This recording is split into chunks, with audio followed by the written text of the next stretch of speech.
আসসালামু আলাইকুম, welcome back to my channel Lucky's kitchen house. চলে আসলাম নতুন আরও একটি রেসিপি নিয়ে। রমজান মাসে সবচেয়ে বেশি প্রচলিত খাবার আইটেমের মধ্যে ছোলা ভুনা বা ছোলা ঘুগনি এটা খুবই জনপ্রিয়, যেটা রান্না করাটা খুবই সহজ এবং কমন একটা বিষয় আমাদের সবার বাসায়। এই ছোলা ভুনাটা অনেকে অনেকভাবে রান্না করে থাকে, তবে আমি সবসময় আমার বাসায় যেভাবে এই ছোলাটা ভুনা করে থাকি সেই রেসিপিটি আজকে আপনাদের সাথে আমি শেয়ার করব। আর খুব সহজভাবে রেসিপিটি শেয়ার করার চেষ্টা করব। আশা করছি সবার কাছে খুব ভালো লাগবে এবং কাজে আসবে। চলুন তাহলে শুরু করি আমার আজকের এই সহজ ও মজাদার ছোলা ভুনা রেসিপিটি। প্রথমে একটা মিক্সিং বল নিয়ে নিলাম আর তাতে নিয়ে নিচ্ছি আমি 500 গ্রামের মতো ছোলা বা বুট। এটা এখন পর্যাপ্ত পরিমাণ পানি দিয়ে সারা রাতের জন্য ভিজিয়ে রাখবো। আর এই ছোলাটা রান্না করার আগে অবশ্যই 4-5 ঘন্টা ভিজিয়ে রাখতে হবে, তা না হলে এটা সেদ্ধ করতে অনেকটা সময় লেগে যাবে। এই জন্য অবশ্যই এই ছোলাটা 4-5 ঘন্টা ভিজিয়ে রাখতে হবে। তবে রাতে ভিজিয়ে রাখলে এটা রান্না করা বেশি সুবিধা হয়, সারা রাত ভিজিয়ে রাখলে এটা ফুলে ডাবল হয়ে যায়। এই তো আমি সারা রাতের জন্য ভিজিয়ে রেখেছিলাম আর এখন দেখুন ছোলাগুলো ফুলে ডাবল হয়ে গেছে। আমি এখন পরিষ্কার করে খুব ভালোভাবে ধুয়ে নিয়েছি আর এখন এটাকে সেদ্ধ করার জন্য আমি প্রেসার কুকার নিয়ে নিয়েছি একটা। তবে আপনারা চাইলে প্যানেও এটা সেদ্ধ করে নিতে পারবেন, তবে সময়টা একটু বেশি লাগবে। আমি সময়টা বাঁচানোর জন্য প্রেসার কুকারে সেদ্ধ করে নিচ্ছি। এখানে আমি 2 কাপ পরিমাণ পানি দিয়ে দিচ্ছি আর দিয়ে দিব স্বাদ মতো লবণ। আর ছোলাটা যখন সেদ্ধ করবেন তখন অবশ্যই এখানে লবণটা দিয়ে দিবেন, তাহলে ছোলার মধ্যে লবণটা প্রবেশ করে। আর তা না হলে পরবর্তীতে রান্না করার সময় কিন্তু এই ছোলার মধ্যে লবণটা ঢুকতে চায় না। এই জন্য যখন ছোলাটা সেদ্ধ করতে হবে তখন অবশ্যই এখানে পরিমাণ মতো লবণ দিয়ে দিতে হবে। আর এখানে আমি হাফ চা চামচ বেকিং সোডা দিয়েছি, যেন এটা সেদ্ধ হইতে খুব অল্প সময় লাগে। এই জন্য আমি এই ছোলা বুটটা 3টা হুইসেল দিয়েছি প্রেসার কুকারে। আর এই তো আমার ছোলাগুলো সেদ্ধ করা হয়ে গেছে একদম। আমি দেখিয়ে দিচ্ছি, হাতের সাথে একটু হালকা করে চাপ দিলেই এটা ভেঙে যাচ্ছে। খুব ভালোভাবে এটা সেদ্ধ হয়ে গেছে। আর এই তো এখন আমি চলে যাচ্ছি ছোলাটা ভুনা করার জন্য। চলে একটা প্যান বসিয়ে নিলাম আর প্যানটা গরম হয়ে আসলে তখন দিয়ে দিলাম হাফ কাপ পরিমাণ রান্নার রেগুলার তেল। এখন দিয়ে দিচ্ছি গোটা মশলা। এখানে 4-5টা দারচিনি, 5-6টা এলাচ, 3টা তেজপাতা চিড়ে দিয়েছি আর 7-8টা গোলমরিচ নিয়ে নিয়েছি। এখন এগুলোকে একটু তেলের সাথে হালকা ভেজে নিব, একটা সুন্দর স্মেল আসা পর্যন্ত। একটু ভেজে নেওয়ার পরে এখন দিয়ে দিচ্ছি আমি 1 কাপ পরিমাণ পেঁয়াজ কুচি। পেঁয়াজটা একটু তেলের সাথে ভেজে নিচ্ছি।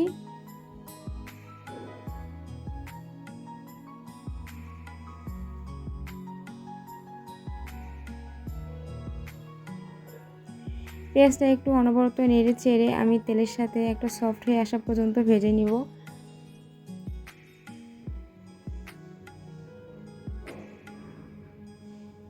এখন দিয়ে দিচ্ছি স্বাদ মতো লবণ।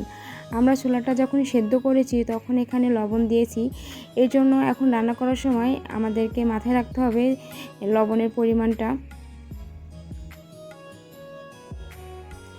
এখন দিয়ে দিচ্ছি কাঁচামরিচ ফালি। এখানে আমি আমার প্রয়োজন মতো 10-12টি কাঁচামরিচ ফালি করে কেটে নিয়েছি, তবে ঝালের পরিমাণটা আপনারা আপনাদের টেস্ট অনুযায়ী বাড়িয়ে কমিয়ে নেবেন। এখন দিয়ে দিব বাটা মশলা। এখানে আমি 1 টেবিল চামচ জিরা বাটা দিয়ে দিলাম, দিয়ে দিচ্ছি 1.5 টেবিল চামচ রসুন বাটা, দিয়ে দিচ্ছি 1.5 টেবিল চামচ আদা বাটা। এখন এই সব বাটা মশলাটা একটু ভালোভাবে তেলের সাথে আমি কষিয়ে নিচ্ছি। মশলা যে একটা এক্সট্রা স্মেল আছে সেটা চলে যাওয়া পর্যন্ত এটা একটু নেড়ে নিচ্ছি। এটা নেড়ে নেওয়া হয়ে গেছে। এখন দিয়ে দিচ্ছি আমি গুঁড়া মশলা। এখানে 1 চা চামচ ধনিয়া গুঁড়া, 1.5 চা চামচ হলুদ গুঁড়া ও 1.5 চা চামচ মরিচের গুঁড়া নিয়ে নিয়েছি। এখন এই মশলাগুলো খুব ভালোভাবে কষিয়ে নেওয়ার জন্য দিয়ে দিচ্ছি হাফ কাপ পরিমাণ পানি। এই মশলাটা যত ভালোভাবে কষানো হবে এই ছোলা ভুনাটা খেতে ততটা ভালো লাগবে।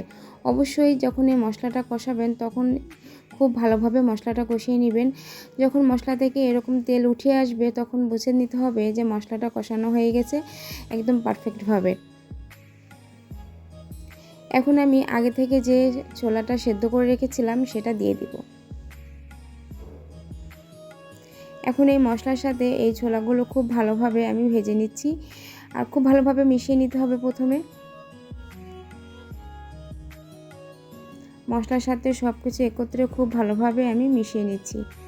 আর আমি এখানে আগে থেকে 3টা মিডিয়াম সাইজের আলু সেদ্ধ করে রেখেছিলাম সেটা দিয়ে দিচ্ছি। এটা টুকরো টুকরো করে কেটে নিয়েছি আর কিছুটা একটু হাতের সাহায্যে একটু ভেঙে দিচ্ছি।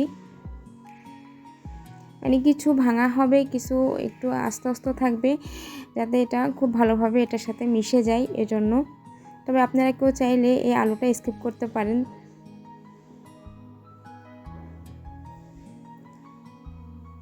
আমি এখন এই ছোলা আর যে আলুটা সেদ্ধ করে নিয়েছি এটা মশলার সাথে খুব ভালোভাবে মিশিয়ে নিচ্ছি।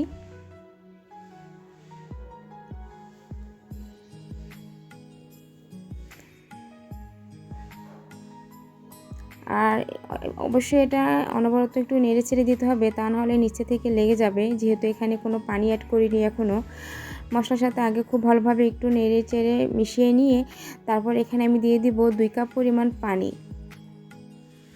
সব কিছু একত্রে খুব ভালোভাবে মিশিয়ে নেওয়ার জন্য আমি এখানে 2 কাপ পরিমাণ পানি দিয়েছি।